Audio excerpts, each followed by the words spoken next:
بصوا يا جماعه، كنت ماشي في محمد نجيب دلوقتي في اسكندريه ولقيت منظر الحلويات دي. مفيش حد بيعدي من قدام الراجل الطيب ده الا لما لازم يدوق اي حاجه من عنده. ماشي.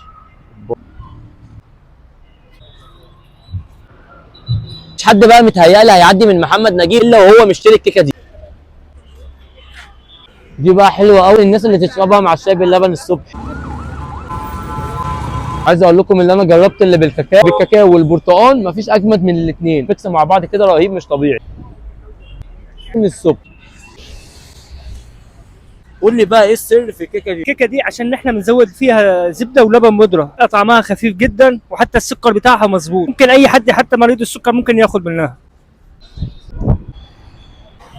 اول حاجه عنده الكنافه اللي متغرقه من جوه بالقشطه المقرمشه، شبه سوري اسمها الكنافه الفيصليه.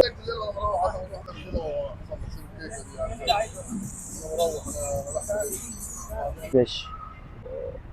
مش معاك بالمصري والسوري كمان.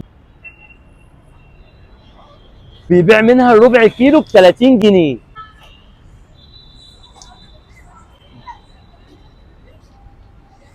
كلاش غرقان من جوه في الكريمه واسمه بالسوري وربات. ربع كيلو عنده عامل 30 جنيه. من بره باينه بطريقه بشعه.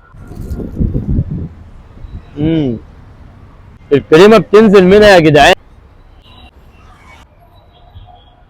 بلح الشام فت للانتباه 30 جنيه.